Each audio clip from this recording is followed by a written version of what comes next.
right, everybody. I've got another very special guest for y'all. Everybody, please welcome to the show, Joshua Spiller. Welcome, Joshua.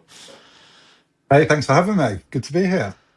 Always, always great to meet a new comic creator. But I have a certain affinity for the UK creators too, because I just different worlds. Like it's always Yeah. nice to learn something new about a different experience out there.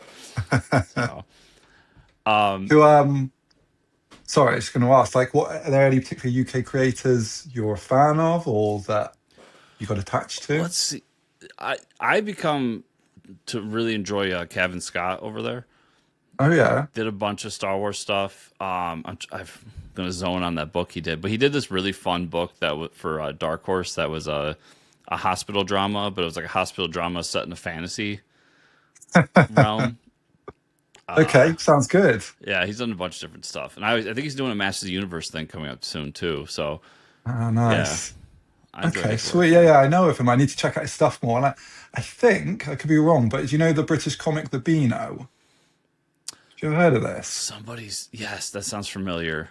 Why does that sound This is familiar? like quite a big institution in the UK, right? The Beano. I think it's the longest running continuous comic in the world, right? Yes. And it's a children's comic, and it's about kids at school who are naughty. And I think Cavan writes for them occasionally. Like one, they release weekly. He might do a strip for that. Um, yeah, so I see his stuff around a bit. I think the last time I talked to him, he was just getting into the Beano stuff, and he Oh, brought no that up. way. Yeah, so that's got to be where I Yeah, heard it's a it good from. magazine. So it's your first time chatting with me, so I got to do that Mm, thing. I just want to know, like, sure. can I get a baseline for who you are, your origin story? Where did your love for comics come from? What's kind of your upbringing with comics, and like, where did you get to the point where you thought, hey, I want to create these things?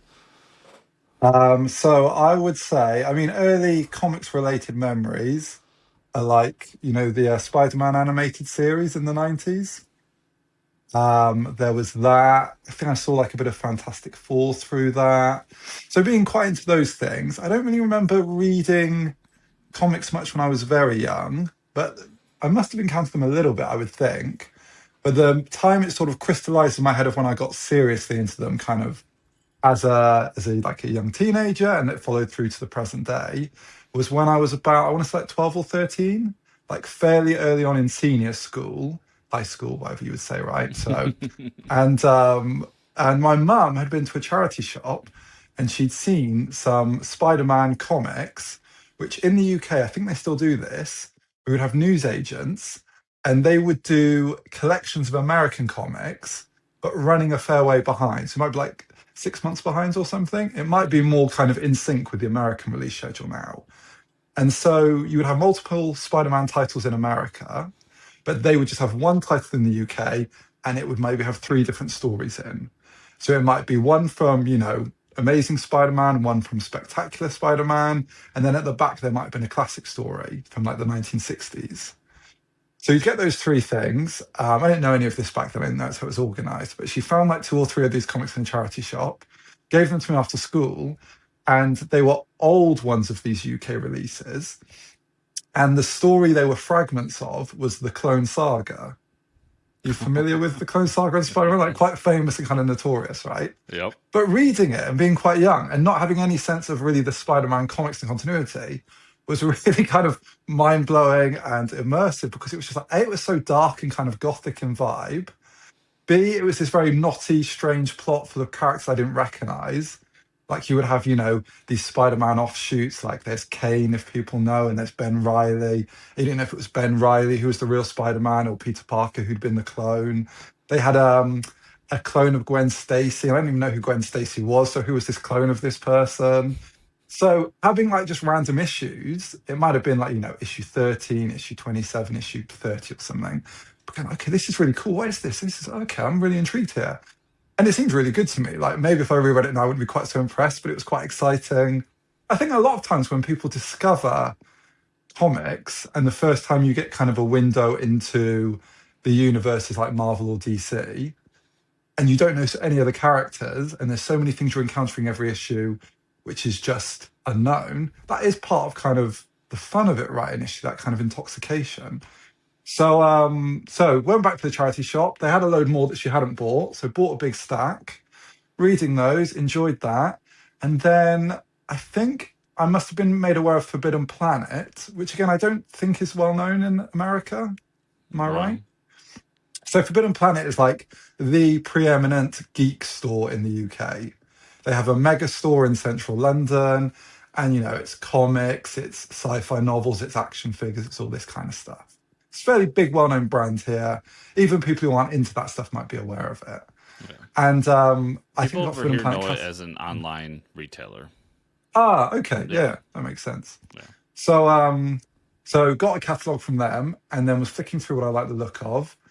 I think I must have somehow maybe encountered Daredevil in one of the Spider-Man comics and kind of like the concept. So by kind of a fluky chance, one of the first things I ordered through this Food and Planet catalogue was volumes 1 to 3 of Frank Miller's 80s Daredevil, which to this day is still some of my favorite stuff. I just think I love it. I flick through those pages. I love the panel compositions. I still think he's the best at kind of designing a page in terms of the music of a comic, Hmm. the rhythm of the panels. So getting those, really getting into Daredevil, that kind of being my favorite superhero at the time.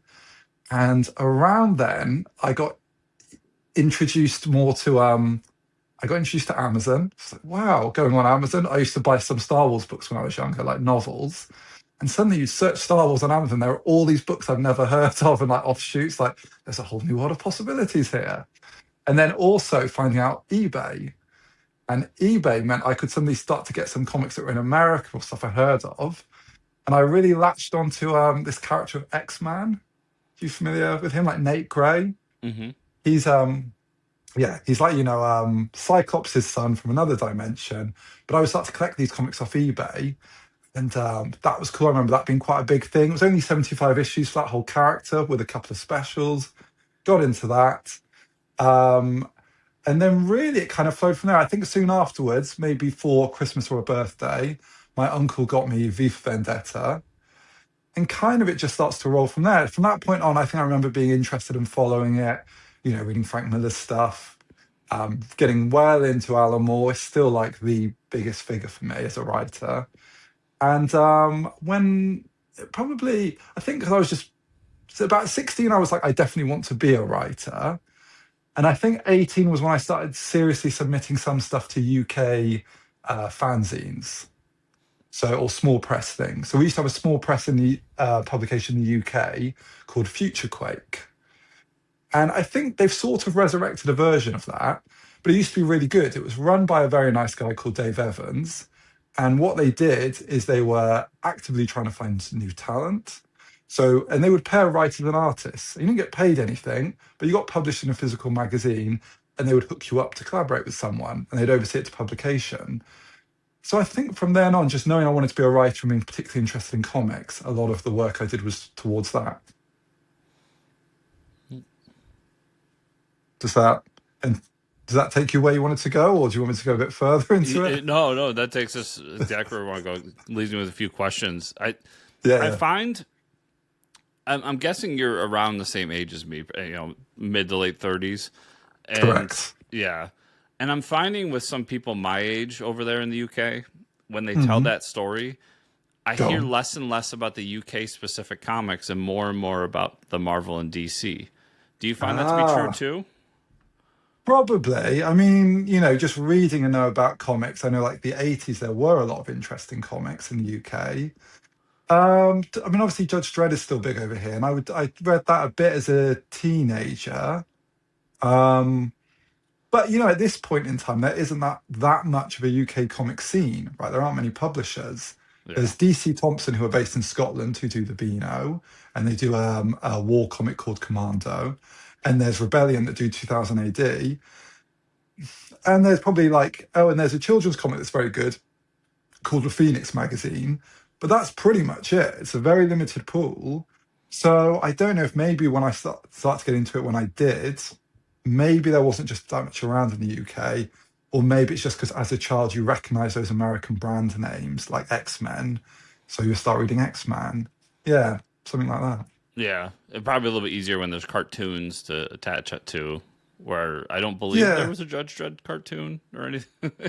No, exactly. Yeah, and I guess maybe it was aimed slightly old. Yeah, I don't know really. It's funny, and maybe just when you flick through Forbidden Planet catalogs, that stuff was advertised more strongly. Yeah. So it's just what caught the eye. Yeah, I wonder. Well, because one of my recent UK fascinations has been, I don't know if you saw, but I believe it's B7 Publishing is doing a basically ultimate universing or absolute universing Dan Dare, No, I which was don't an know old, about this. yeah, so it's an old UK sci-fi, kind of like your guys's Yeah. Flash Gordon. Yes. So I'm aware kind of vaguely of the character. Yeah, yeah. Yeah, and they just did a Kickstarter that ended for a new volume of Hmm. Dan Dare that's going to basically modernize the character, bring it, start from scratch, bring it up Okay. to pace with today's ideas and science and everything, and kind of retell Okay. that story. And I've been fascinated with that because that's something I never heard of. And now it's like this big thing that I'm seeing everywhere Wow. because somebody's attempting to bring it, to an American audience in a way that Wow. we understand it. And was the Kickstarter quite successful? Oh Did yeah, you it get a was sense of that? hugely successful. Yeah, Was it? Why do you, what allowed it to be so successful? Were people somehow primed to be interested in this kind of thing or something else? yeah. I think it.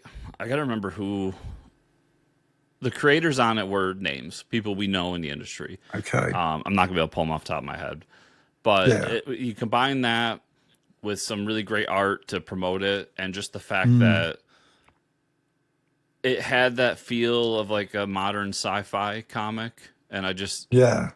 I think people. I mean, over here we're seeing resurgence of Flash Gordon with what Mag Cave is doing. Oh, yeah, yeah. Obviously, people bitch and moan about Star Wars nonstop, but it's still huge. So obviously, sci-fi is big over here, and I Yeah. just think giving people an in at the ground floor is going to be is something that is going to be great for old properties like that. Now we'll see what happens in Volume 2, Volume 3, Volume 4, but Yeah, yeah. yeah, just having a place to kind of, okay, this is where we start. Like, this is the origin story. Yeah. We don't have to go back to 1950s comics to figure out what's going on here. Yeah. Is going to be huge for that. Was it, do you know, like, did they buy the license or is it public domain and they've just done their own thing? I think B7 had the license for the audio dramas for it, Oh, okay. and somehow that transferred over to making new comics. Let's see if I can figure out for you Yeah, who was sure. creating it. It's Dan Dare First Contact. Yeah, graphic novel by B7 Comics. And I'll see how good my internet is here. So it's Alex DeCampi and Mark Lamming Oh, yeah. are doing the book. Okay. So it's Yeah, two huge yeah. names. Yeah. So to get them on board. Yeah. Yeah, and it broke 30,000 euros, pounds. Yeah. I think it's pounds. For the book, so That's it obviously great. did really well. I remember, so I've run a couple of Kickstarters in my time. So one of them was for a novel I wrote, like a prose novel. That was the first Kickstarter and raised the funding for that. So that was good. I mean, there's a lot of friends and family chipped in, don't get me wrong, but it was definitely nice to get the word out there. Hmm. And then the other one we did a children's comic, right? So it was called Cinevore, quite a weird title, Sinavore. And it was about, a boy based in Spain in the modern day. He fell through a portal in time. He was in the prehistoric era. There was a mystical meteor that caused the rip in time, and it also caused this giant bone skeleton T-Rex to form and kind of terrorize the land. And this boy formed a friendship with another dinosaur, and they outwit and defeat the big bully dinosaur. Hmm. So we were like, okay, I like that story, and we'll try it. We originally pitched it to a publisher or two. I think it was we tried to pitch it to a particular publisher because they've been interested in. There was a sense there was an opening there, and it didn't sort of pan out. So I was like, well, I think this is good. Put a lot of work into it. Let's still get it out into the world. We'll do a Kickstarter. I've done that before.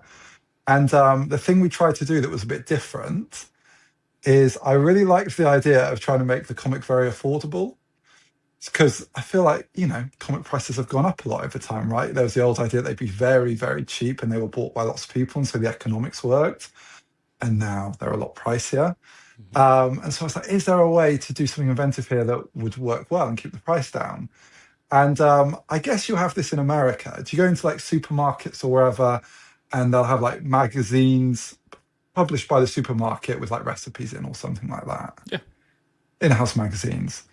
So I remember looking, because originally I was like, I want to do like a newsprint style comic because newsprint must be quite cheap. And I don't mind if it's kind of an old school aesthetic, it would just be nice. But I looked into it and you couldn't do that type of printing anymore. And I think the nearest equivalent, I believe, yeah, you couldn't do that exact form of printing for comics. The modern equivalent, which is what they use to print everyday newspapers en masse, is you need a minimum print run of 50,000 copies. I was like, it's too much. We're not going to do that. But I looked into it and I found this company who are based in, I think, Lancashire. I think they were called Warners. I don't think so. And they were very friendly. And they said they could do the same printing process, but for a vastly reduced number of issues. So their minimal print run was 2,800 copies.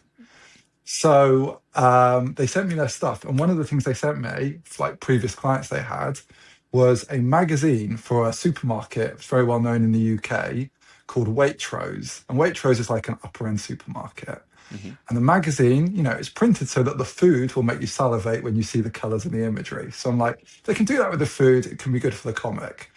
So we ended up committing to doing this 2,800 print run, which in hindsight was massive hubris and we have a lot of copies left over, but it was a good ambition. And it meant by using that process, and bear in mind the economics would probably get even better the more you printed, every copy we printed off cost 15p, right?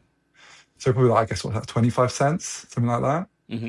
And so we could sell them for £2, which is really cheap. It's really nice, like it feels nice quality, feels very well printed. You could sell it for £2 and still make sort of 6 or 7 times the money on the printing cost. So we put that on Kickstarter and got like a decent number of backers. And they were backers from different countries, so that's kind of exciting and nice. But because part of the intention with the Kickstarter was to make it super low priced, we were selling it for £2 an issue. That might have even included postage within the UK. It was crazy cheap. And it meant that even when we were getting backers, the total of what we'd earned was going up so slowly that it was very hard work. It made me think, I don't know if I've got the energy to do another Kickstarter in future, but I thought it was kind of like a noble experiment. Yeah, I talked to a lot of Kickstarter creators, and that's kind of the back and Mm. forth of my conversation. Is I think pricing's Yeah. gotten a little out of control, especially in that As in realm. they're going too high at this point. Yeah, Yeah, and yeah, yeah. but printing costs have gone up, and like you said, like you got to hit your Mm. goal, and it's really hard to Yeah, hit your goal on a Kickstarter with 200 backers, and that's like a successful Kickstarter right there, 200 yeah, yeah, backers definitely. at $5. Um, Yeah.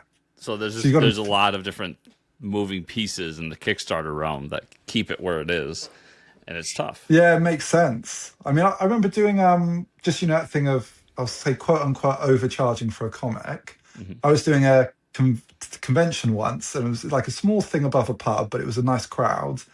And I was tabling with someone I didn't know, but you were sat with them for like 6, 7 hours of the day, so you're chatting. Hmm. So this guy, he'd meant to make a comic, is sort of like with a decent amount of advance time before the convention, but something had gone wrong with the scheduling. I think some printers had let him down, and it had meant that the only printer who could do it at short notice charged an exorbitant sum of money to print them off. And so he only printed 6 copies because he was like, these were ridiculously expensive to print. It was black and white, 40 pages.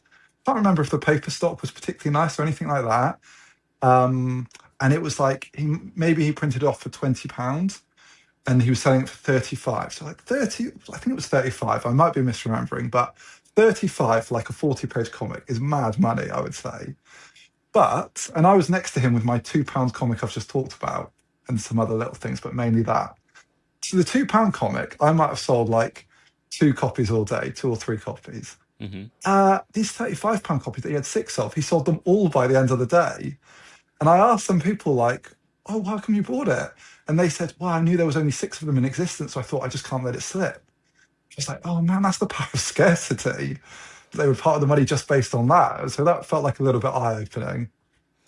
Yeah, it's weird how people react to these different things. I mean, I talk about it. I talk with creators behind the scenes in front of the camera, and I tend to find that in that realm, I'm the one looking at money more than most people, I guess, because I can't think Yeah, of how you well, even do it yeah, anymore. But yeah. so that was your only Kickstarter attempt with comics? Was just The that one book? only one with comics, yeah. And it was actually at that point, I mean, I think that was probably like 2019, 2020. And, sort of as the writer, you're also kind of project managing Yep. because you're overseeing the creative team and making sure that's sort of on course. And then obviously writing updates to backers. And I sort of designed and researched the whole Kickstarter. So it was after that one, even though we got over the line and it got sent out and people liked it, which obviously, gratifying. I just thought I don't think I've got the emotional energy to do all this again. I know some people do; they just kind of live off it. I think you had is it Matt Garvey Hmm. you've had on this podcast, and I remember him saying like he would just do Kickstarter after Kickstarter. But I remember just feeling like emotionally wiped out and like I need to try and get with companies just so that there's other people handling aspects of this because it's too much of a cognitive load. Yeah. um, there was wait a second. I've always got a sieve-like memory, but let's see if this comes back. Oh yeah. So when I was trying to manage all the stuff. Oh yeah. So when the Kickstarter, you were trying to get the total to cross the threshold of what would be a successful campaign.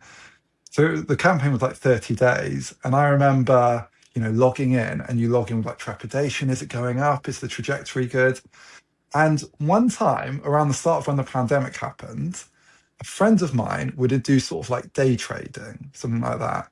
So you'd invest for the day, you make certain bets, and you'd assume what you'd pull out. And he taught me a little bit how to do the stock market thing. He was much more successful, but he was like, here's some tips. Here's a book that I think is really good at teaching. So I read this like 400-page book. And because everything was shutting down from the pandemic, my income, which was tutoring, was looking a bit fragile and like the government were giving payouts. So it was all right, but it felt like maybe I need to have another revenue stream to feel secure for the future. Hmm. And so I did a bit of this day trading. And essentially, I lost more money than I gained and stopped doing it. But what was interesting in it psychologically was that I wasn't putting in mad money. Like I didn't have much money in total, but I was, I wasn't going crazy with it.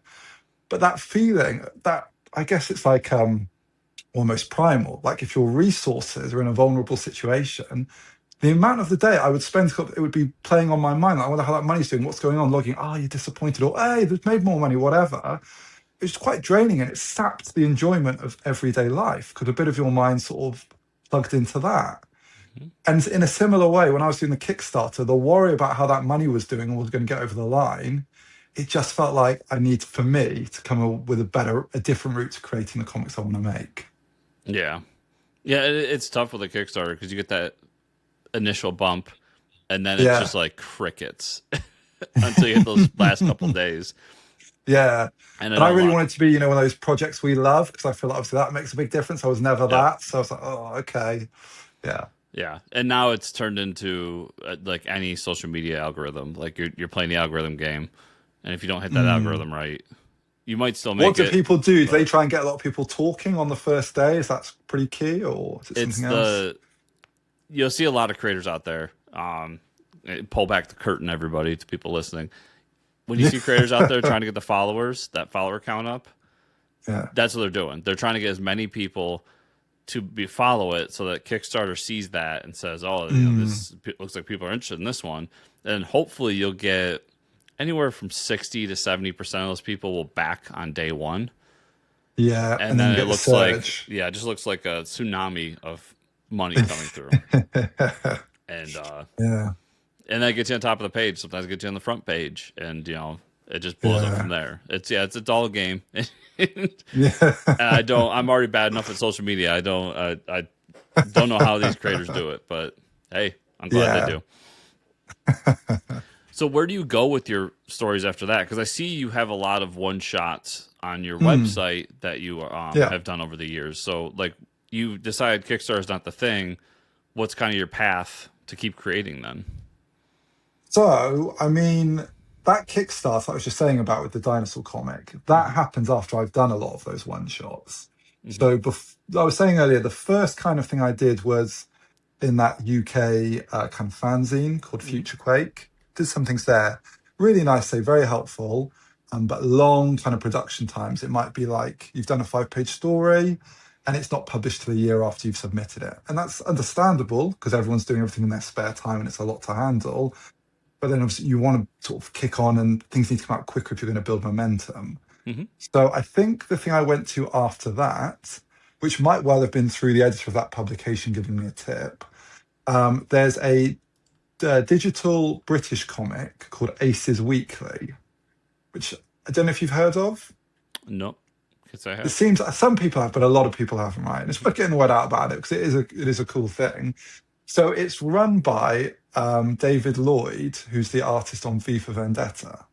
Okay. So it's kind of like, I think part of what he used the money from V for Vendetta film to kind of build this thing. So he loves kind of digital comics. He believes they make a lot more sense because it's like, the art is presented exactly as the artist envisioned. You don't have to worry about printing process screwing things up. It's obviously free distribution, things like that. So he runs an anthology called Aces Weekly, and they will basically run volumes in 7-week chunks. So for 7 weeks, every week, you'll get 3 pages of like 6 stories. And those 6 stories will be told over 7 weeks, new volume, new set of stories. And that's quite a nice way to step up from a 5-page in a physical fanzine. Because I could go to him. He's very open to new talent, I think, new people. There's not too much of a financial risk at his end, right? He's not printing anything. He doesn't want like sort of generic superhero stuff, because obviously a lot of that's catered for, but quite interested in just comics that are trying to do different things. And because then you have a publisher sort of lined up, it's sort of easier to maybe to get artists on board because they're like, okay, it will see the light of day and it's associated with David Lloyd. That's quite cool. So I did 3 comics with them. I did one the first one was like sci-fi in near future London. It's called Symbolism Rewired. And it was about a woman who it's quite a strange concept, right? But the idea is that I had this theory that most of the time when we go through the world, we probably interpret things around us symbolically in a very simple way, right? So you might just see like parents equal safety or caring, or building equals, I don't know, awe-inspiring, whatever. But you're making these simple calculations to navigate the world. If you stop and think consciously, you go deeper, but that's your kind of baseline. So the story is about a woman who wakes up in a lab and her symbolic associations in her brain have been scrambled. So she may hear her mother's voice and think of a nuclear bomb going off. Or she might look at a steel girder and for her it's like a religious vision of staring at a sun. It's all kind of, so partly it's like, well, what's it like to be in that person's head and see the world through that lens? And then the other thing is you don't know why she volunteered herself for this experiment. And that's kind of like the through line mystery. So I did that. I then did like kind of a zany comedy space opera thing called Time Fracture, which was about a device goes off and every planet in the universe gets shunted either forwards or backwards in time and the kind of chaos that results from that. And then the third comic was like kind of like the idea was like kind of mythic, historical, like fairy tale vibe. And it was meant to be, it's not explicit, but there's one character who essentially embodies Viking culture, one character who essentially embodies Maori culture, like from New Zealand, Hmm. and they meet in a way those cultures could never have met in reality. And this world has its own kind of mythic framework, its own rules, and it's the story that happens in that context. So I did those 3, and that was nice because you got a bit of a readership, but then it still feels like, how do you kick on from that? That's when I did the Kickstarter, because I thought you can do a longer story, it's in print, maybe that'll make people kind of register it in a different way. And then after that, thinking like, I don't really know what the pathway is here. I feel like Kickstarter's too draining, and I don't know where else to go in the UK, really. Hmm. As I say, there aren't that many publishers.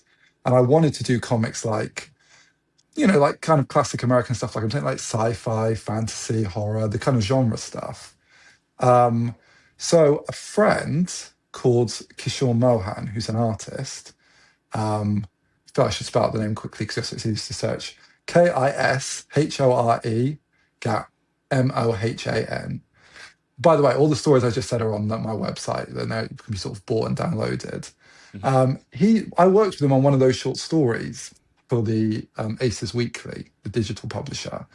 And since then, he'd got a bit of professional work for Vault Comics. Aware of them? Hmm. Big fan of Vault Comics. Okay, right. So he'd got a little bit of work with them. So he emails me and he was like, Josh, when do you want to get into professional comics? And I was like, Kishore, I do want to get it, but I cannot see a way. And he said, well, maybe we should work on something together. And I was like, oh, great, because, he could kind of be my lever to get in, maybe. Maybe that Hmm. would be helpful. So we said we'd work on a pitch for a 5-issue miniseries. I think because I'd researched it and felt like that was the most saleable thing to a publisher if you were an unknown. It's not a huge commitment. And he would have, he's got professional credits. And if we worked with anyone else on the project, I would try and make sure they already were established. So I'm the only unknown quantity, broadly speaking. So we pitched that to quite a few places. It does have a publisher at this point, but I can't say who yet. But it didn't get a publisher for a long time. People were interested, but this is when Diamond had collapsed and the tariffs were going on in America. And I think everything just felt very tight. Hmm. And but what happened through that, it was fortunate, was one of the editors we contacted I'd contacted them because they'd liked Kishore's work previously and said, message me if you do something. That editor said, we can't take on this project right now, but we're doing EC Comics. Do you want to pitch us a short story? And then that kind of opened the doorway into getting more into professional comics and American comics. So I'd love to know, before we dive too much into EC, Mm. what is your feeling on the digital space? Like, do you have the same feeling that maybe that is a viable current or future publishing line for mainstream comics? Yeah, I guess so. I mean, I would say I don't read digital comics particularly. I'm like quite into paper generally, also with like prose books and things like that. Hmm. Aces Weekly was formatted to be landscape because it was made quite a few years ago, so it was made to fit computer monitors rather than phones. Okay. So that's quite nice. And they're obviously different formatted comics to standard ones, so it's something a bit different to play with. I mean, generally, I guess my feeling would be they're good in that they can bring in readers who don't live near comic shops who might come across this stuff differently. Sorry, cat Well, just jumped on me with claws. right. So if they can reach new readers, that's a benefit. It's another income stream for creators and companies. That's positive. I guess things like David Lloyd's saying about maybe things being seen exactly as the artist wanted is more straightforward. Um, So that stuff, yeah, but I don't see them, wiping out physical comics anyway. It seems like it would exist alongside. And things like, webtoons. Mhm. There was someone I used to meet in the UK and they were trying to do kind of a UK or Western equivalent of webtoons, right? And a number of companies, I think, trying to do that. And that thing of reaching people on the phone, they're on it anyway, but maybe you can engage new people in the art form through that. Because they were saying, I think they went to, I want to say Korea, but maybe Japan, and they were in this cafe, and obviously people of all ages in the cafe, and all of them, old, young, men, women, whatever, they're all just on their phone reading comics. So if it can be a vessel to widen the reach and get other people to say, oh yeah, I actually like this stuff, then I'm kind of all for it. But I'll probably generally always read paper stuff because that's my preference. Yeah. I'm kind of in the in between where like I read some stuff digitally, some stuff physically. It's just kind of where it hits me and how I get it. Obviously, because I do Yeah. this, I get some review stuff, so I have to read it digitally. Yeah. You know, but I mean, how comics that aren't formatted for digital, how do you find that? Because like webtoons, I get that fits very nicely. But sometimes when I really am quite a big fan of seeing the page as like a holistic entity and the design of it. And obviously, a lot of times digitally, you lose that. So how do you find it? so for starters, I usually use a tablet. I have an iPad that I read all my comics on if I read. I'm not Mm, my phone isn't big enough to be reading comics on. yeah, I don't know about you, but I'm getting too old for it to be squinting like that. yeah, Uh, I find when I get like a review copy, it's usually a PDF, so it scrolls kind of like a webtoons comic would. yeah. Not my preferred method. I would rather not read it that way, but I'm not going to sit here and complain about a free comic. Yeah. If I am purchasing it, I actually think we already had the perfect method for digital comics, and Mm. Amazon ruined it, which was Comixology. Because I know a lot of people, especially the older generation, fought against it when it was coming out, but it was perfect. It Mm. was, you had the page, and you had the scroll, the page flip as you were going through. You actually did the page Mm. flip with your finger, and Yeah, yeah. you got the reveal the same way you would in a physical comic. There was literally, to me, no difference between the two products other than if you like to touch paper. Yeah, yeah, really. Did you Uh, have to though, because the tablet, would it be slightly smaller than a printed comic page? Did you have to zoom in on panels or not it was really? slightly smaller, and I think the biggest complaint with the digital comics were splash pages. So if you had a Mm. two-page splash, you went from on a tablet. I'm sure it was smaller. You never really noticed it though. At least I didn't personally. I never Yeah. do. But when you hit a two-page splash, that 2 pages now is to go onto the one page, and it shrinks Yeah, yeah. down. Then you're zooming in. That you're doing all that. That I will Yeah. admit is a negative to it. Yeah. But for the most part, I think it was the best method we could have had for digital comics, and we lost it. Yeah. I know Global Comics is trying right now to like kind of bring that Mm. back, but it's still not quite there. I mean, Comixology had a benefit of being on the ground floor and getting everybody on board right from the get go, and Global Comics is Yeah. trying to catch up. Do you think it's hard to replicate the tech? Is that some reason they haven't just copied it, or is it a It, legal thing? I think Comixology scared people off because, like I said, we had the perfect method. We had, and what was great about when it first came out, people may not remember, but before Amazon got involved, you could Yeah. even link it to your local comic shop, so they would get like a cut from every purchase Oh, you that's got, great. That's really good. and it was profitable and working well. Hence why Amazon wanted to buy it. But Yeah. what Amazon didn't realize when they bought it, or maybe they did and they didn't care, but they were buying something that was going to give them pennies when they're looking for dollars. Right. So, so because we're just not a big enough, fan base to sustain Yeah. something big like that. And they're, to their credit, Amazon's still doing it. They just do it under a different banner now. But I just think it's going to take time to get everybody on board as far as like day and date.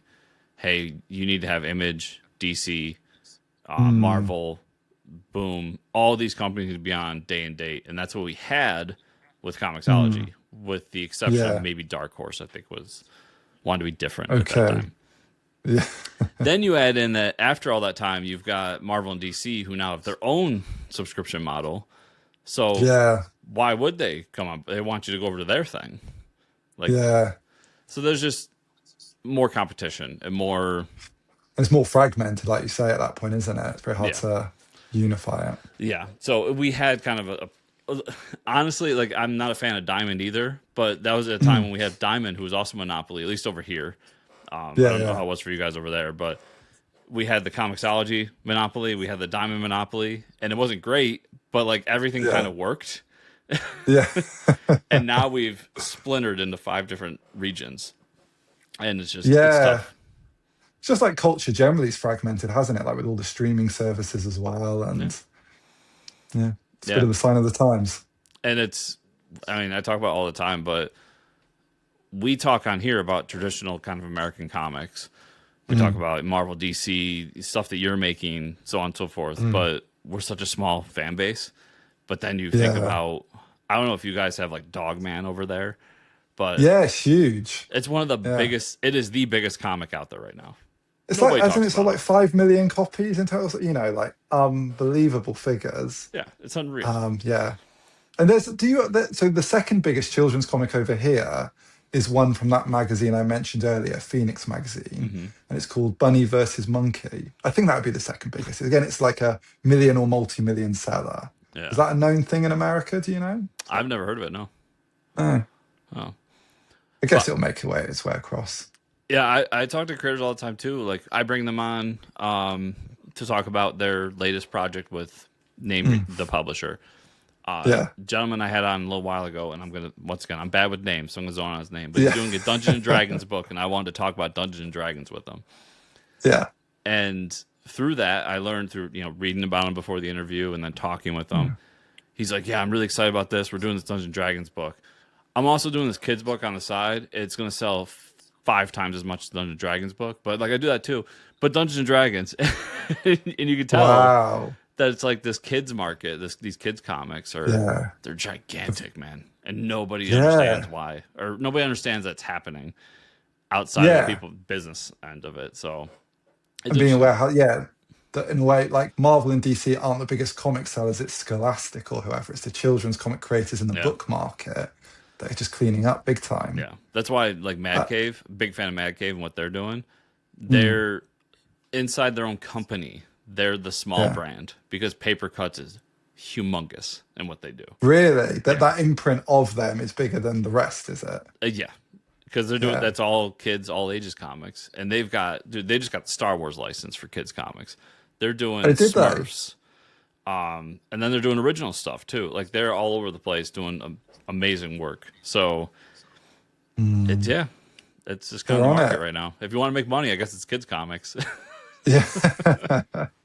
I remember, well, partly like that's why they say Absolute Batman's done great, right? Because kids who are into Dogman and then manga or whatever, they're now of an age where they're interested in a comic like Batman with a slight manga aesthetic to it. hmm And so they've kind of hoovered that up, lots of readers. And I remember the thing I heard that drove home to me, like how small the comics ecosystem is financially compared to other places, was hearing that, the Joker film, Joaquin Phoenix, the profit on that film alone was more than the money generated by the entire comics industry. And you're just like, oh yeah, we're just like drops in the ocean to big companies. Like, why would they care, really? Yeah, but it's good and bad because you get left Yeah, alone to do cool stuff. yeah, exactly. And comics is even more than books, I would say, more than prose books. You can like get stuff out into the world pretty much like as a pure vision from your head into a public domain. And most other art forms, that's very, very hard to do just because of the financial constraints and the people who want to say because of the money involved. hmm Yeah, that's why I say some of the best comics are some of the weird comics. Like, Yeah, definitely. like, dude, Sex Criminals is about to be a TV show on Amazon. Yeah, Like, who? is it? I didn't know. If you would have Yeah, walked into Amazon at any point in history and been like, "I got this idea. It's called Sex Criminals," they'd be like, "You can leave now." But Remender and Zdarsky come together and they're like, "I got this comic idea," and Image is like, "Sure, let's try it." It goes for yeah. however many issues it went, is successful, and now they're getting a TV show out of it. And Like if that's you the kind power of of like, comics. exactly. And for them, it's kind of, for the studios, it's like proof of concept, isn't it? The public have responded, so it's a safe bet. But I guess it's a little way you can change the cultural landscape a little bit Yeah. because people will see that it works. Might open Well, other avenues. yeah, and in a world of all these companies want known IPs, they want. Yeah, That's why we get remakes. That's why we get redos. That's why we get sequels, because yeah, it's more financially sound to back a winner. Well, yeah, Sex Criminals already has a fan base. You know you're coming in with X amount of people that are going to champion mm, this thing if you do it well. Look at what happened with The yeah, Boys. Look at what happened with Invincible, so on and so forth. mm, And they're all huge now because the fan base came out and said, "You're doing a good job of taking this thing we love, bringing it to another medium." They champion it, and now everybody loves it. So, yeah, yeah. It's kind of, I guess, what like route to market or whatever, as people would describe it. yeah, I it's remember, is it someone else? Sorry, just saying. Part of the reason people do IPs as well like that is because you have to spend so much money to carve in the public's mind space for a new thing so that they'll imprint and they'll know what it is. And if you buy a pre-existing thing that's already done that, a lot of that work's done for you. yeah, exactly. And then going back to what you're saying with like the Absolute Universe, I think what's big about Mm. that, it goes back to what I said about Dan Dare.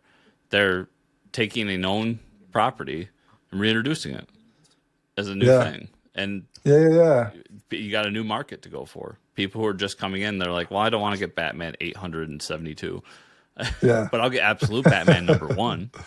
yeah. Like, Exactly. yeah, it works. You can do something that feels like it's kind of been designed for new young readers or whatever, but it's got the weight of that brand's name as well to kind of legitimize it. I'm going, oh yeah, this should be worth my attention. Yeah. And Yeah. there's so much that goes into it, and it's fun. But so as this is released today, everybody, as you're driving to your Yes. comic shop listening to this, you've got at least one comic coming. I know you got a few Yeah. with that Boom Studios we talked about earlier. Let's talk about EC because I've read some of the EC stuff as they've sent them to me. Cruel Universe in particular, I really enjoy because I love me some Hmm. sci-fi. So tell me Yeah. about joining the Cruel Universe anthology. Like, what was that experience for you like? Well, really cool. I mean, a lot of it is over email, right? So you're a bit detached from the actual scene of it. But I remember, so that was the first time I got offered a chance to pitch something for an American comic. Mhm. So it was like, 6 to 8 pages. Basically, just like do an EC story. This is the kind of mold of it. And it was me and the artist I'd worked with before, Kishore Mohan. So I knew his style and what he would, not exactly how he would do it because he varies his style a bit, but it's easier when you have, the artist you're going to be working with. So I pitched a couple of stories. They said pitch as many as you like, and it kind of be as long as you want the pitch. I think sometimes pitches are really short, but mine were more like 2/3 of a page. Sent them off with a certain amount of trepidation because you're like, don't want to blow this opportunity. Hope something comes from this. And luckily, the editor got back and she said, basically, really like both of these. I'm going to talk about it with the team and see what they think. And I feel like maybe a week later, she came back and said, right, we're going to go for this one. And the other one I really like, but I have some questions. So we'll sort of park that for now, maybe pick it up down the line. So got that, went away, did the script. And then to be honest, so that it got accepted in February 2025. It's quite a while ago now, right? Hmm. But then I think I think AEC they get submitted a lot of things from different creators. There's something at the bottom of the editor's email that's like, due to the abundance of submissions, we might not be able to respond to everyone. Hmm. So my impression was only getting occasional updates, and she always communicates well and is friendly. But it was like I think they sort of knew they were going to do it. They didn't know which book it was going to sit in. Originally, I think it was going to be in a war one shot. It might have moved somewhere else, and eventually it's kind of landed in Cruel Universe Volume 2, Issue 11. And then only in the past couple of months has the art been done. So that all happens relatively close to the release time. But that was cool. So the art starts coming in. That's really fun to see it's like taking form. And then we got sent the colored pages. I didn't know who the colorist was going to be. And if I'm remembering the name correctly, I think it's Francesco Segredo or something. I might be remembering the name correctly and saying it wrong. There's two ways I could fail here.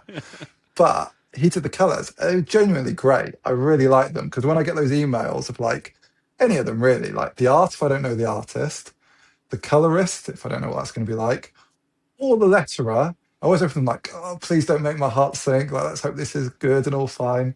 Open the coloring. I really thought it was great. I thought it stands out.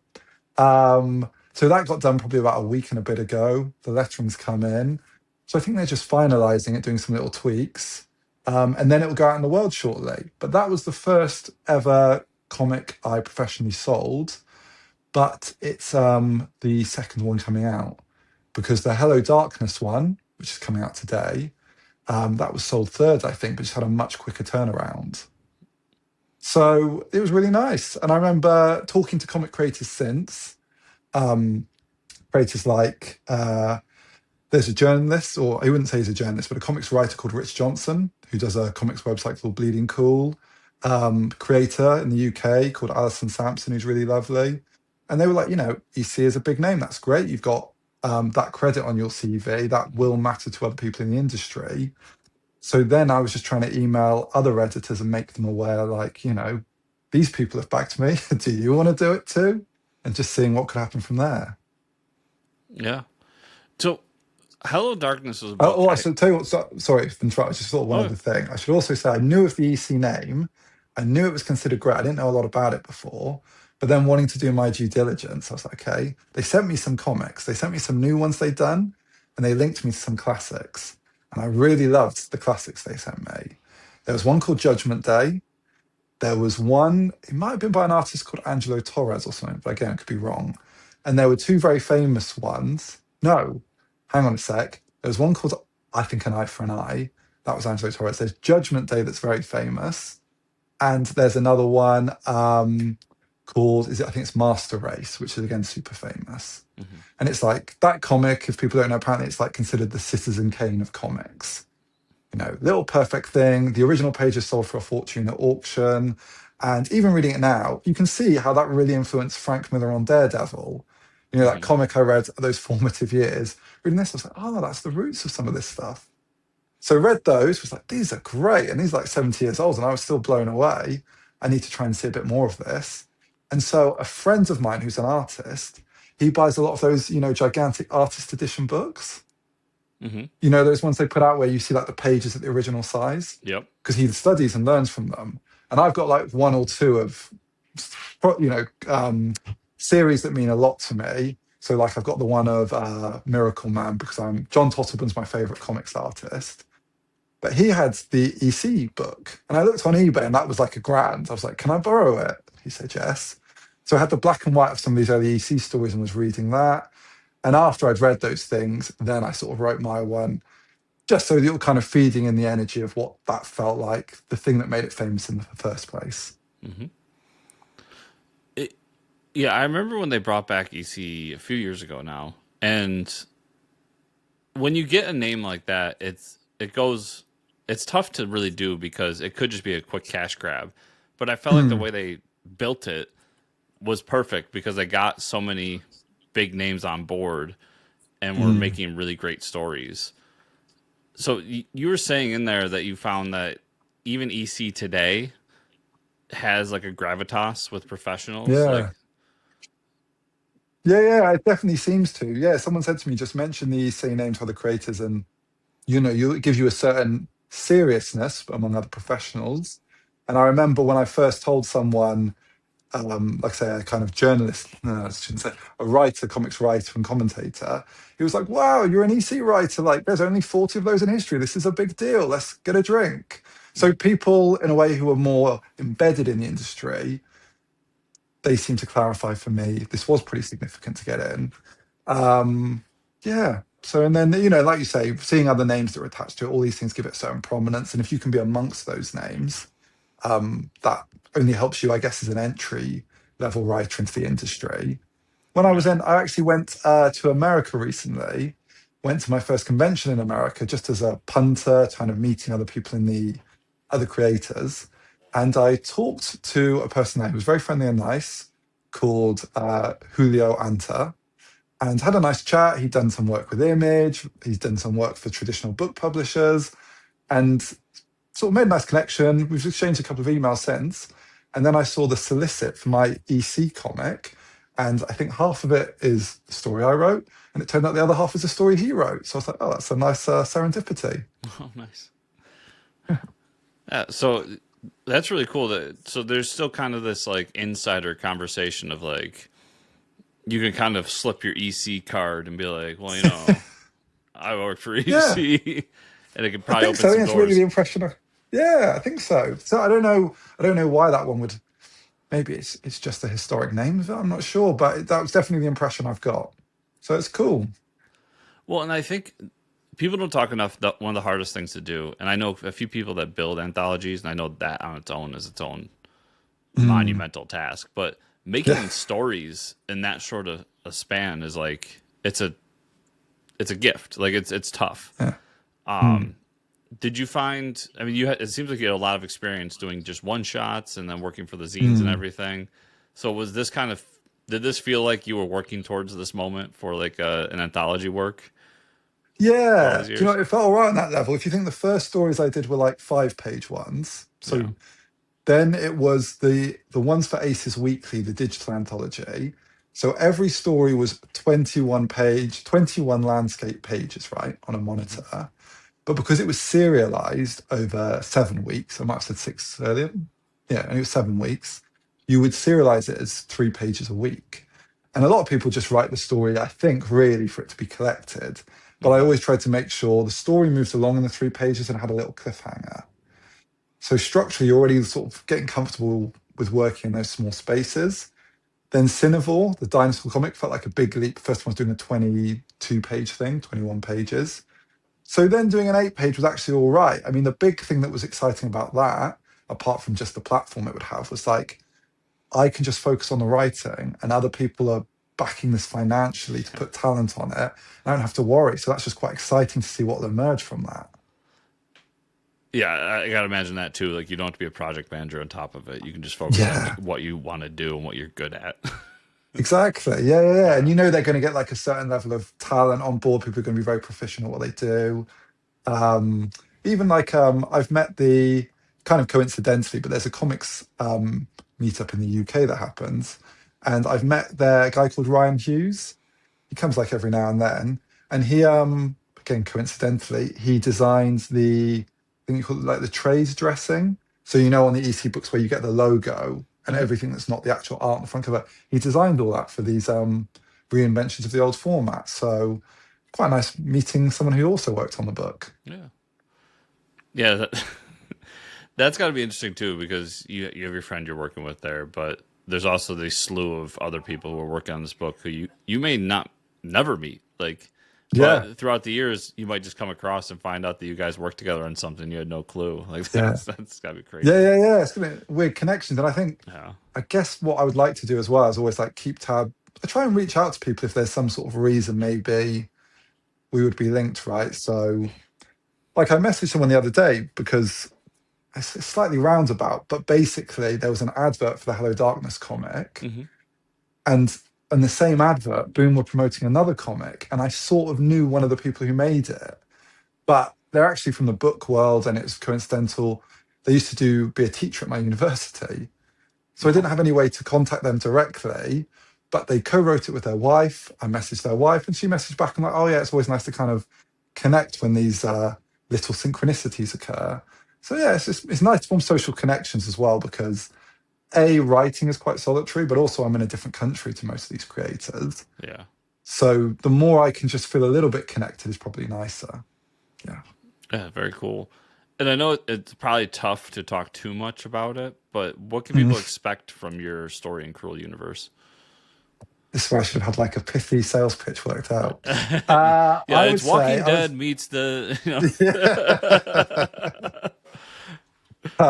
I would say the core of the idea is it's what happens when the arms industry is reshaped by AI Okay. and what emerges from that. Um, and do I want to say more? I would say, yeah, I think go for that. And obviously, Yeah. the idea of a lot of these stories is it has a surprise ending. So hopefully, it'll be something that comes a bit left field, but is satisfying. Yeah, I think for 8 pages, that's enough to get people intrigued. Yeah. Maybe scared because they're about to live through it, man. But you know, Yeah, yeah, yeah. So the artist was emailing me as we were running up to him doing the art, and he was like, "Man, it's becoming too real. Like either we've missed the boat or we're on time, but I don't know if this is good."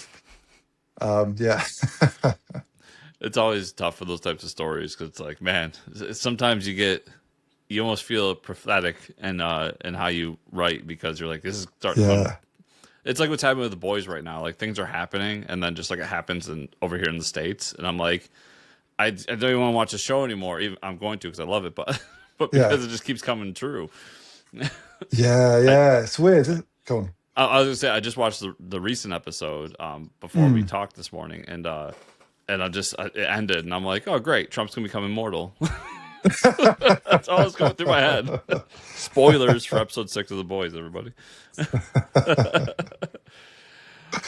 But off of that, you also are doing Hello Darkness, and that's out today Mm. as everybody's Yes. listening to this.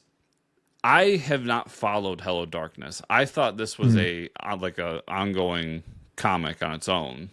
So what Mm. is that series all about, and how are you involved? So it is. I mean, I remember I think someone said to me at one point that like I think it was Hello Darkness launched around the same time as EC, and it was almost they are distinct because Hello Darkness is pretty much solidly horror, Hmm. and EC bit horror, but it also leans into more sci-fi fantasy. But they kind of similar in certain ways, and they're both anthologies. So they both have, I guess, like maybe 3 stories an issue, 2 to 3, and they're both sort of genre pieces. So Hello Darkness kind of done that really. I think so. My thing's out in issue 21. And mostly what they do is self-contained stories within an issue, Hmm. but they also occasionally have like an ongoing through line. So I think over about 7 issues, there was a Garth Ennis and Becky Cloonan story. Again, it was like a realistic depiction of the fallout of nuclear war in the world. So hopefully not too prophetic again, but whatever. It's Yes. always timely, this sort of theme. And I think it's basically commercially successful for them because they've done a number of spin-offs of it, in the same way EC has a number of different things under the EC banner. Sorry, Oni has a number of things under the EC banner. So yeah, basically it's nice in that sometimes historically, right, I definitely get the impression anthologies just aren't around very much in America. Even though those Superman comes from an anthology, Batman, all this, for a long time, I think a lot of people were like they're just not commercial because you're always having to sell people on unknown characters and stories, and that's a deficit rather than a benefit. I I But used to go on. be I used to be part of the problem there because for the Yeah, longest time we didn't have anthologies, and when we did, it was like the DC Christmas special or the Marvel Hanukkah yeah, special or whatever it was. And yeah, quite, I would buy a few of them because I sometimes enjoyed them, but I would always tell people like you're gonna find your next favorite creator in there because they'll mm, have like it'll be the the Marvel Hanukkah special, and it'll be like Jed McKay on top of the list, but then yeah, everybody yeah, else was like people in your shoes, up and coming in yeah. the industry, just getting their first shot or whatever. Being And allowed to test the waters a little bit. yeah, and you could see like, oh, look at this guy. Joshua Spillier has a story in here. I really like this story. And then you see what he does next. Hopefully he gets a 5 issue series Yeah, after that or something. and And that's that it. was If you kind don't of have what those, anthologies were seen as for years, yeah, years. Yeah. that makes good sense, right? I think if you need to bring new people in, you need new blood essentially. Hmm. It's good if you can just do a relatively small, fairly non-risky tester for them. Yeah. So it does feel at the moment it's quite good, I think, for new creators in that sense because you have EC, you have Hello Darkness, you have like there's a French magazine called have you heard of it Metal Allant, Screaming Metal, and they did Yes, a I've heard of it before, but I've never read it. Yeah. yeah. So I wasn't aware of it. I might have heard of it distantly. I've actually like encountered it more recently because they did a Kickstarter which I backed. Kickstarter did big money, did like over 500,000 was raised. Hmm. This is a magazine that's meant to, like Denis Villeneuve is a big fan, the Dune director. It was an influence on the original Star Wars films. It was where Mobius came out of. So it has this big pedigree, Hmm. huge in European comics. That's an anthology. And the Kickstarter was for them to do an English language stuff. So reprint stuff that was originally in French, but also do some new original material in English. So that's another avenue. And I've got a story coming out with them later in the year. You have heavy metal. Hmm. That's another anthology. So there are just like a few anthologies around in the ecosystem. I think that is good from a new creator's perspective. That gives you more opportunities to get in there. What I think a lot of publishers saw anthologies is like we can do an anthology, but you have to have it just like we were talking about earlier with IPs. You have to have an Mm, IP attached to it. So we can do a Batman anthology, we can do a Hellboy anthology, yeah, but like to just do generic horror anthology seemed like a risk that wasn't worth taking. yeah, And I kind of, like you said, with the French anthology book that you're going to be in soon, I kind of feel that Kickstarter helped bring back EC and bring back these anthologies because yeah, they were seeing success on Kickstarter with no name mm, people who nobody knew. yeah, Uh, and some of them made it to publishers like Scout and so on at other mm, places and are continuing to. But after I watched those kind of get successful and I bought a few of them and really enjoyed them, that's when I started to see the kind of genre anthology coming back. Where now mm. EC's back and you're seeing Hello Darkness and even is it Titan that's got the Conan license? Yeah, Titan does Conan now. Yeah, yeah, yeah. And even though it's Conan, so it is kind of an IP, like they're doing Savage Sword of Conan again, which is just an anthology book as well. Like, Oh, right. I didn't yeah, know that. you're seeing them all over the place again. And I think it was Mm, people were afraid to take a chance, and then it took this small community to show them like, no, people want this. yeah. And A bit like we were saying with comics earlier, can be like proof of concept for the film world or the TV. It's like Kickstarter was proof of concept for the comics world. yeah, They showed it was viable. yeah. And then it's Oni that has EC, right? Am I mixing Yes. that up? Okay. Yeah, no, that's correct. And then Oni getting Oh, I've been EC, I emailing think. the wrong publisher. Yeah. Yeah, I might have said Boom earlier, but there's a lot of things I Boom, gotta yeah. remember, Boom, Hello people. Darkness. Yeah, yeah. Yeah. But Oni getting EC was huge because everybody knows EC too. Like, even though they were Yeah. taking a chance going for anthologies, they took a chance with one of the biggest names in anthologies to ever Yeah. exist. So, so that was a smart gamble as well. And then just the rise of horror. The past 5 years, horror's just been through the roof. Everybody Has from it? over here Yeah. especially, we've got Yeah. Blumhouse, which is a film company that makes these like quote unquote cheap horror movies, and they just Yeah. blow up and go everywhere. Do And they? then And what's their shtick? Why does their stuff particularly go viral or whatever? I think it's just an old school method of making films where it's keep them fairly cheap and try to make a profit, and as long as you're profitable, you're fine, and not Yeah. hey, let's spend $500 million and then complain when we only make 450 million. Yeah. AKA Yeah. most superhero movies now. Yeah. And also just they make quality movies. They get good scripts with my friends that like horror stuff. Like, they all talk about Blumhouse. Like, it's the company right now that's just making great stuff. Are they the sort of films, like horror films, where like conceptually, you could sum up in a sentence or two and you're like, oh, that's weird and interesting? Like that. I've not seen it, but that film Sharknado, where almost just from the title, you're like, that's interesting. Or is it, it's not that, and yet they've still spread through word of mouth. People are loving it. I think people, it's a mix. People are loving it. Like, you hear about, what was it was like Green Knight or something like that. And then there was one called Okay. Monster. I'm not a big horror guy. Yeah, yeah, But I know like friends of mine that are huge, and they talk about, and these movies blow up. Like, they're in that community. I don't think there'll ever be that massive, like The Exorcist style back in the 60s, but yeah. they do really well and people really enjoy them. And that company can just Yeah. keep pumping them out because they know how to make stuff in a budget. And Yeah, then and in like a very go on. I was gonna say, and then in our world, Tinian is just like, hey, I'm not doing Batman anymore because I just want to make these weird horror comics. Yeah. And it just hit Yeah. at the right time, and everybody's doing it now. And it's it's all Yeah. waves. I tell everybody it's all one big circle. Like, we'll get back around, and it'll be whatever the thing you want to do will be popular again someday. But right now, it's just horror everything, man. Yeah, makes sense. Big in the films as well, isn't it? Yeah. Is your feeling out of interest? Like, obviously a lot of people, they always buy their set things, they're kind of big famous brands like Batman or Spider-Man. I sort of feel like maybe there is more of an appetite generally for just new ideas, that there is something a little bit, feeling a bit tired with the same old IPs all the time, the same old things, and there's maybe a bit more interest, even if it's from new comics readers. They are more open to new ideas. Do you get any feeling of that? Or I think that it's tough because I'm the type of reader, I'm still like pedal to the metal Star Wars. Like, give me Star Wars, inject it into my veins. I'll take it day and night. Something about a lightsaber just does it for me, Joshua. Yeah. It's the best weapon ever invented, real or imaginary. But at the same time, I want to try new things, and I want to read different types of stories.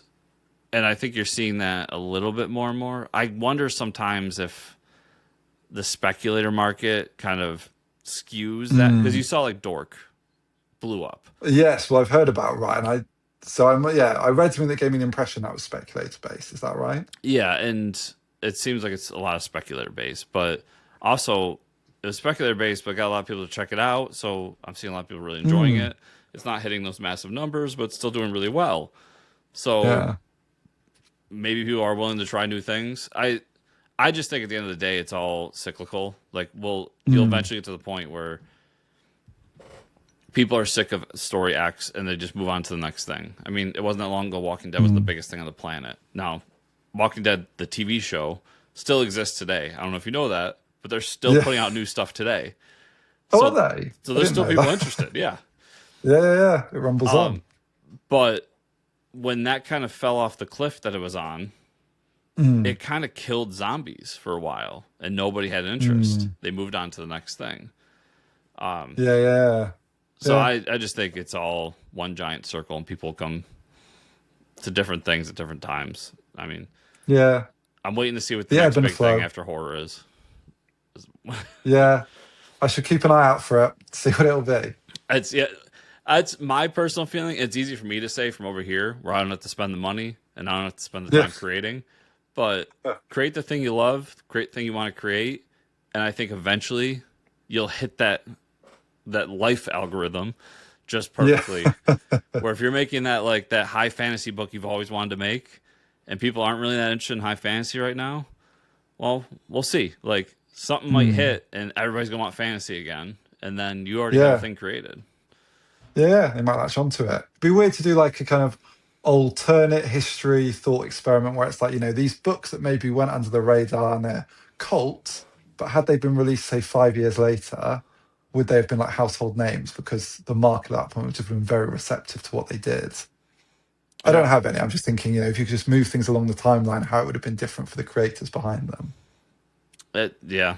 I don't think there's a great answer for that. What I will say, what I always come back to with me, and what I was just saying earlier, Mm. is The Walking Dead, the comic, that was almost canceled. Mm. That book was almost Yeah. never a thing. And As look in at it. cancelled once it had begun serializing or never made it out into the public. Once again, serializing. The sales When did numbers it were not almost get. great. They were talking about canceling it after like I think 10 Oh, issues. really? Yeah. Oh, wow. I thought it had been kind of hit the ground running, really. Didn't know. No. Kirkman didn't have that Yeah. type of I mean, he had some because he was doing some Marvel stuff, but Mm. Image was in a different place back then. It wasn't like it is today. Yeah. Yeah. So, Mm. yeah, creating's tough, but you just kind of Yeah. create what you're good at and just hope you hit an audience that wants to join you along the ride. Yeah. And I think if something's good, even if it's not, I mean, I'm saying this with not a huge amount of experience to claim it right, but if you haven't seen enough of a platform and your stuff is, genuinely like well made, interesting, because sometimes you can even not like something, but still go, what, I can see that as a good example of what that thing's trying to do. Hmm. You don't need a huge number of people to be into what you do, as long as a lot of people are exposed to it. I mean, well, there'll always be more people who dislike something than like it, right? There's more people in the world who don't like or have no interest in Harry Potter than those who are fanatical about it. So I kind of think if you make something for you that you're like, I love this, I think this is great. If I come across it, it's totally up my street. Then human beings aren't, as a rule, radically different from each other. There should be enough other people out there who will feel similarly drawn to it if you can just kind of get it in front of them.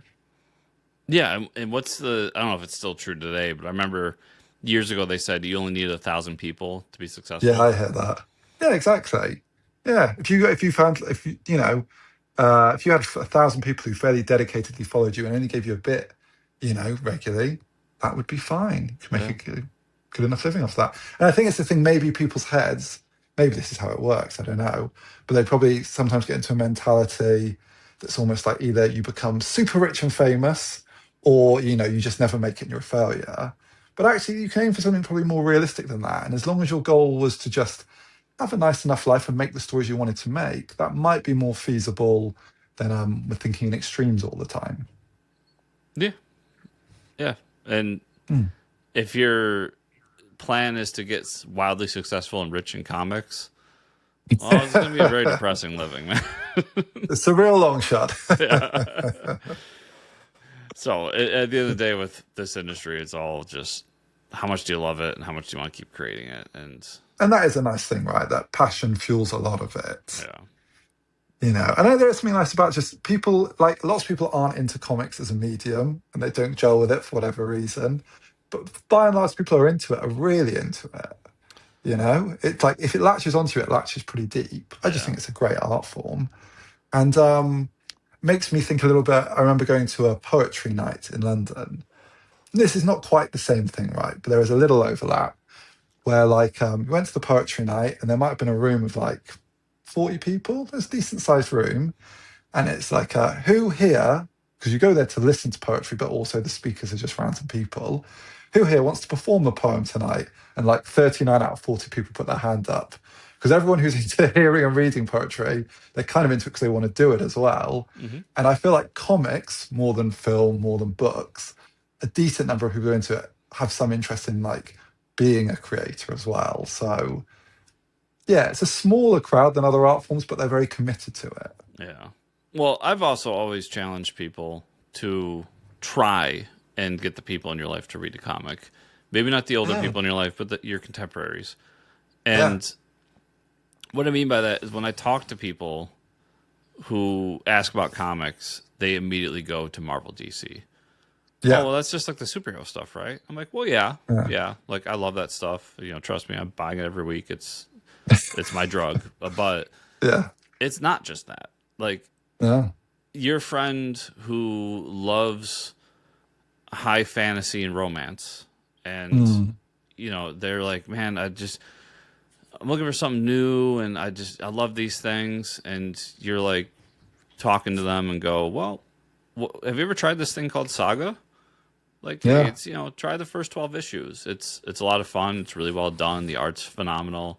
You know, the story flows in a certain way. And I'll guarantee you that person will enjoy it because they're like, oh, I didn't know this what comics was. I thought it was just the weird Japanese stuff or Batman, Superman. Like, that's what a lot of people think of this industry. And so I challenge everybody out there who reads comics to do that with somebody. Like, they don't have to become a fanatic. They don't have to become a Wednesday warrior. But they'll understand what comics is and enjoy them and realize it's just another way to take in a story.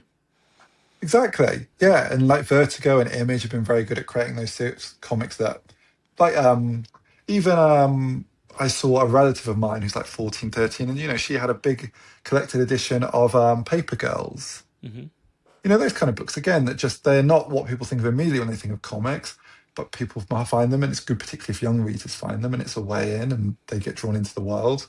I mean, comics, if you do get into them, they are such a good information transmission mechanism, right? Like, you can absorb things very quickly. It's easy to remember.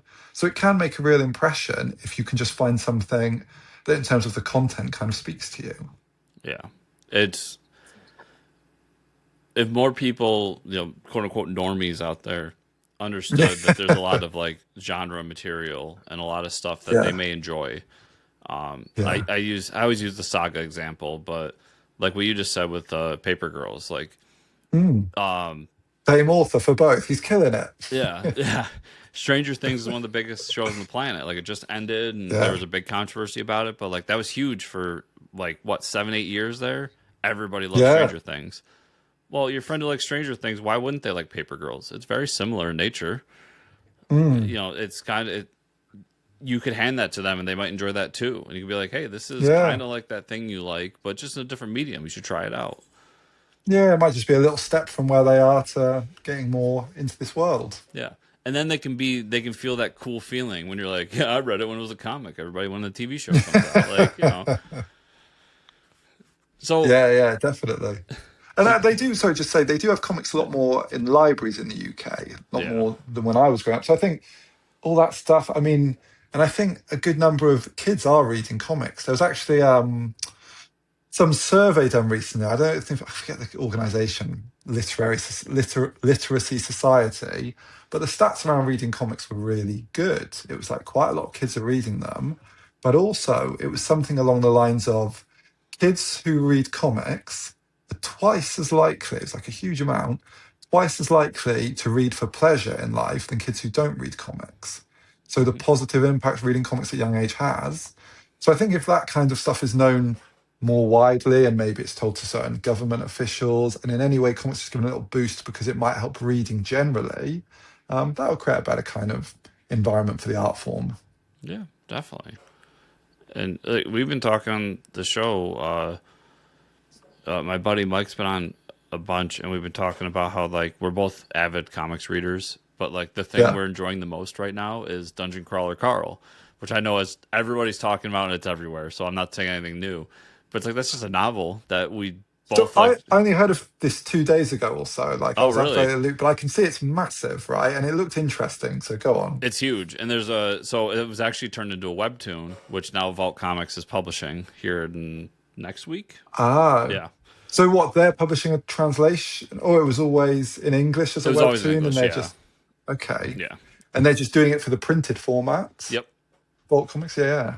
So there will be a Oh, comic of that wow. too, but the novel's fantastic, and it's just turning this huge thing, and it's like we've been told for years and years and years you're the comics guys, but like no, I Yeah, read a ton of novels, and that yeah, was yeah, one of yeah. them that really hit with me recently. It's like this is huge, and I love this thing like almost as much as I love any comic I've read.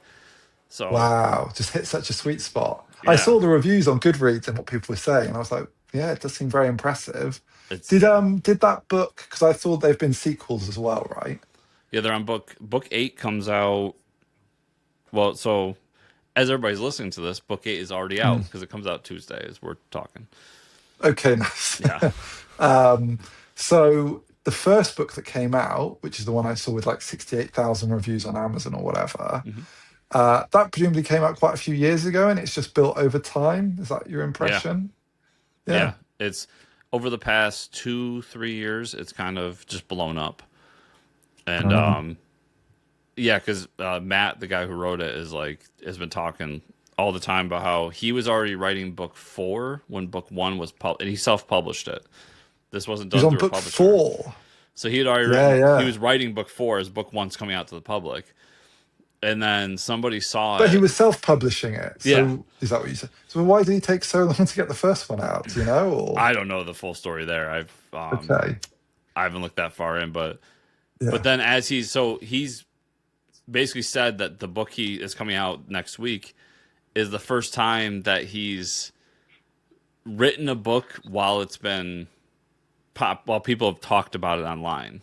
Like all the other books right, had pretty much been written before it became popular. And yeah, now he's yeah. kind of in the middle Wow, of it and he has a different headspace as to how he's writing it because it's, a completely different world yeah. for that character and that IP. But And yeah, will it just cut? Go on. oh, it was the self-published thing that eventually someone found and was like, what if we Hmm. do, like, I think it was Tor Ace Publishing took it Yeah. and Okay. did like a big thing with it and blew it up. So is it had already kind of got quite big, but when a mainstream publisher put it out as well, is that when it went to another level? Yeah.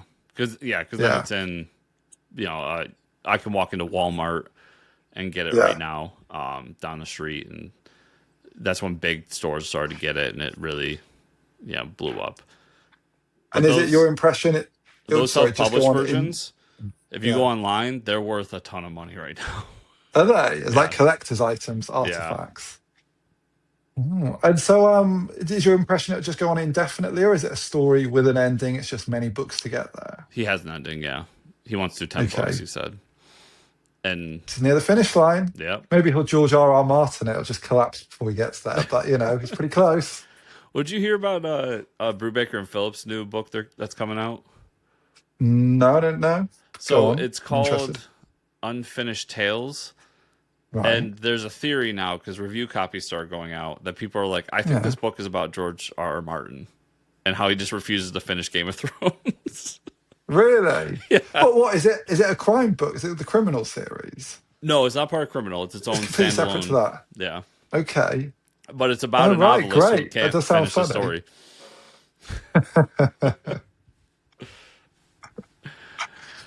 So, Joshua, you've been super generous with your time, but I do want to get one more thing out before we talk, kind of close things up.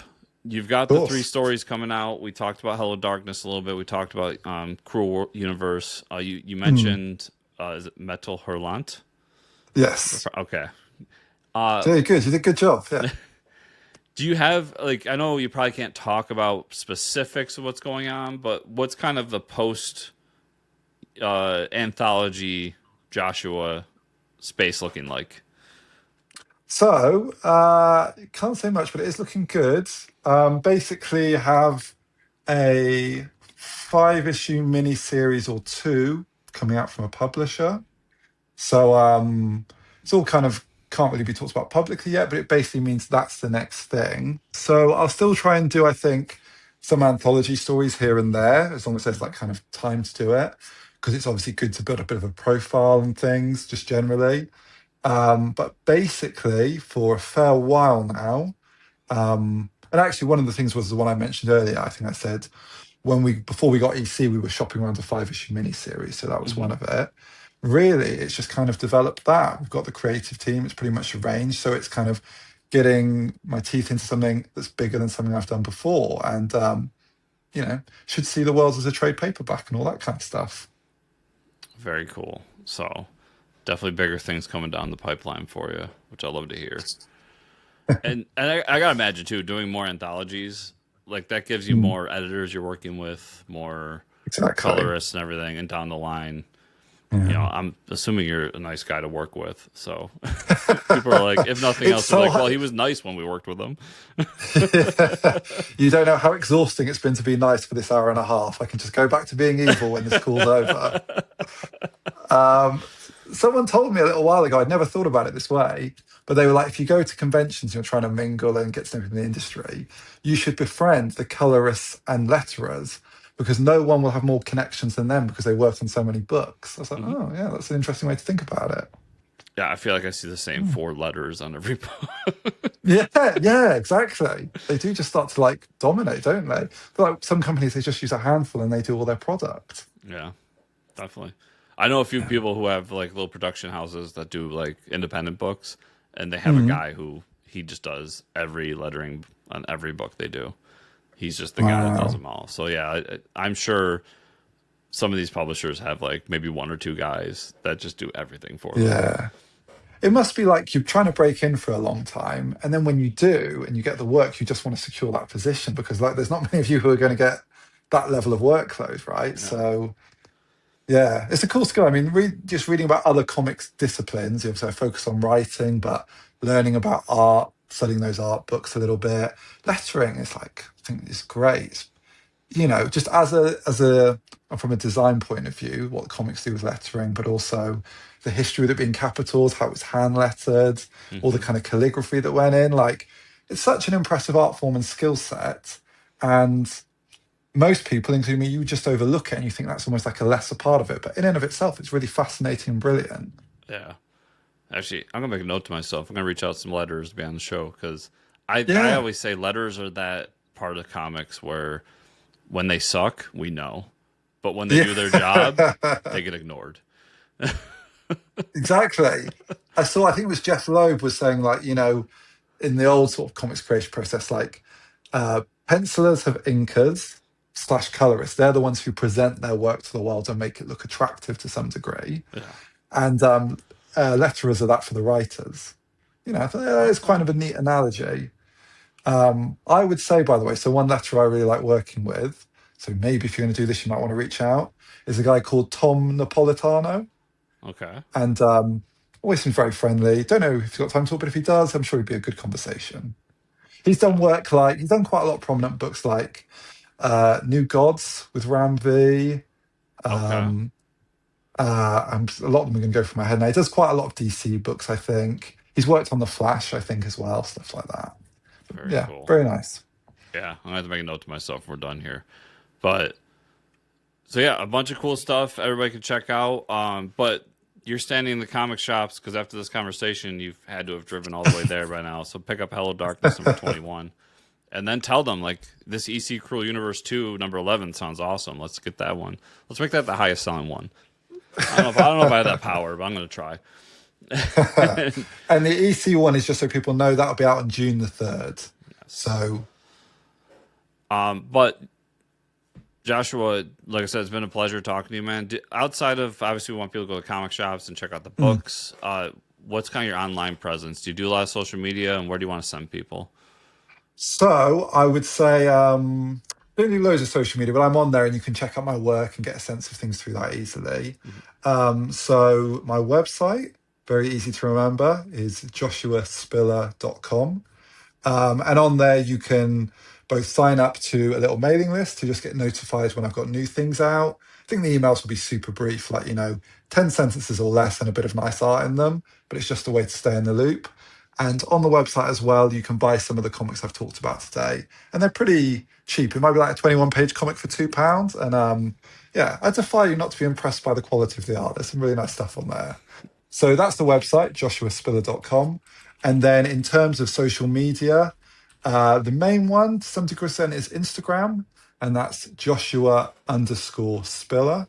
I should say, actually, just for audio listeners, Spiller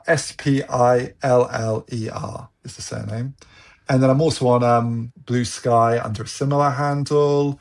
And then on Twitter, although that's lesser gone on, and that's at Josh Spiller.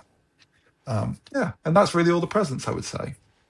Very cool. So, quick factual note for everybody: £2 because most balance is going to be United States. That's Oh, it's true. $2.73 American. That's And I would have still said that if I'd cheap. done the maths. Yeah, that's a good value. Still great value even in our American currency.